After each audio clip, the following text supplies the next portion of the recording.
Well, several buildings have been left destroyed following new Israeli airstrikes in Gaza City. The latest barrage of strikes occurred overnight and in the early hours of the morning. This comes after a resolution introduced by Jordan at the United Nations that called for a ceasefire in the war between Israel and Hamas, passed the General Assembly yesterday in the face of strident objection from the U.S. and Israel.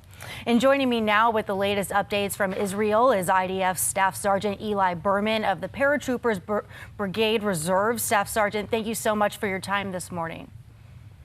Thank you so much for having me. How are you? I'm doing well. How are you doing? Everything's great. The morale is high, and we're waiting for the next step. And you are 22 days into the war. What has it been like for you and your fellow soldiers on the ground? And what is the mood like in Israel as families continue to grieve from the horrific events that we saw unfold on October the 7th? So, to be honest, this caught the whole country and the Jewish people around the world in shock. I was living in New York, my day-to-day life, and it was a Jewish holiday, and I saw the news, and we were shocked. You know, many of our friends were murdered, kidnapped, killed, taken hostage. And it was probably the greatest tragedy that happened to the Jewish state and to the Jewish people since the Holocaust. However, right after the tragedy of that day, we got our letters from the army, and all the soldiers, we regrouped and we got to our base, and we were all preparing for battle. Now, people ask me, is this a revenge war? What's the mood like? For us, this is our war for survival. Our morale is super high. We know we are the right side of history, and we were attacked. And now we're going to do like any Western country does when their citizens were taken hostage and attacked. And we're going to go fight, and we're going to end this once and for all. Are you and your fellow soldiers prepared for the next phase of this war with a potential ground invasion? And how close are you to entering Gaza? We are super prepared. We've been training our whole lives for this. I'm a reservist. I've been in the Army for over 10 years. This isn't our first rodeo. Our enemy are terrorists. We are a well-trained army. They are the ones that are going to be very scared when hundreds of thousands of soldiers come in there, and we're going to go hunt them down door to door. We are super confident.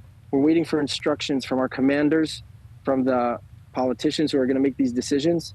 But the morale is super high, and everyone is looking forward to the next step. I never see anyone in the Army as this motivated and as passionate about our goal than what we have ahead of us. Staff Sergeant, what are some of the challenges that you and the rest of your Army will face as you enter Gaza, specifically the tunnels? Can you tell us how you prepare to enter or approach?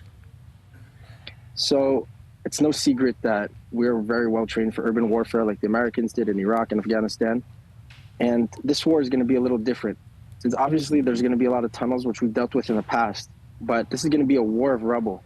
The Air Force is bombarding the place, hitting all the terrorists in their homes and in their offices and in their bases, and we're going to be fighting through rubble. We're trained for it for weeks now. We're well prepared, and at the end of the day, we're a well-trained Western army against a group of terrorists like ISIS who do acts of violence against innocent people, and they don't stand a chance against us. What can you tell us about the Hamas headquarters that are located under the largest civilian hospital in Gaza? I saw the IDF spokesperson unit just disclosed it, how Hamas use human shields. What kind of people take innocent kids and women and put them in front of danger? They literally take hospitals and use it as launch bases for missiles, for rocket launches, for the biggest terrorists hide under there. They act for, once the IDF spokesperson unit disclosed this, they said, oh no, we're in our houses, we're not hiding under there. Everyone knows, everyone with a clear mind knows Hamas is a massive terrorist organization. Honestly, they do acts that remind us just of the Nazis and of ISIS. And they use human shields, they can't hide it anymore. And we know where they are. We're going to not stop until we find the last one of them. And that's the clear goal by everyone in the Army, every soldier, from the lowest ranked soldier to the highest general. They literally tell us we are not going to stop until we finish this once and for all. In the mainstream media here commonly reports that innocent people are being killed in Gaza. Is that true? So, like everything in life, this is a war and there's casualties of war. we do everything in our possibilities to not hit innocent people.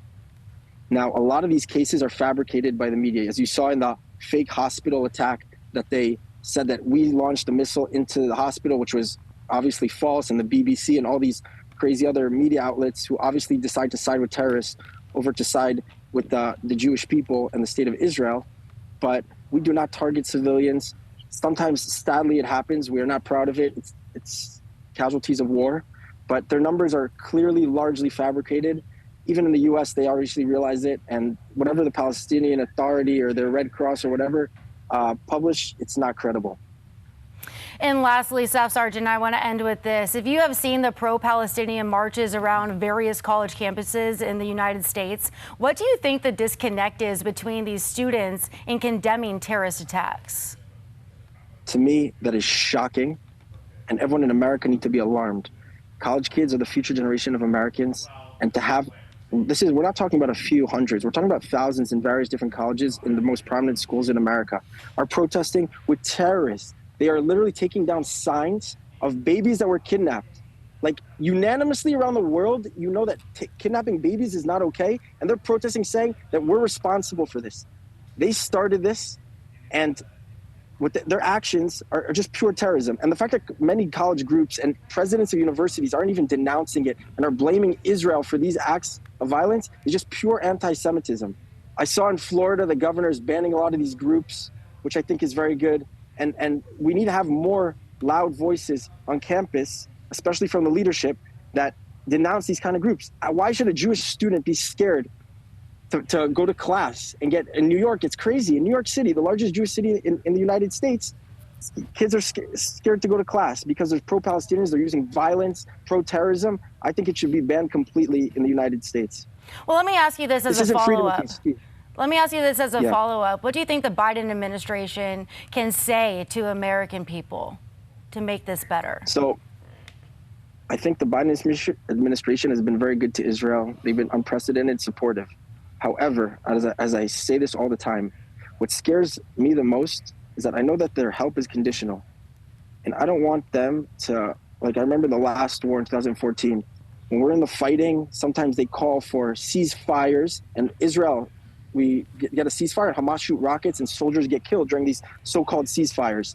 And they want humanitarian corridors where you open up and humanitarian corridors and humanitarian aid gets into Gaza, and the Hamas, they just use it for terrorism.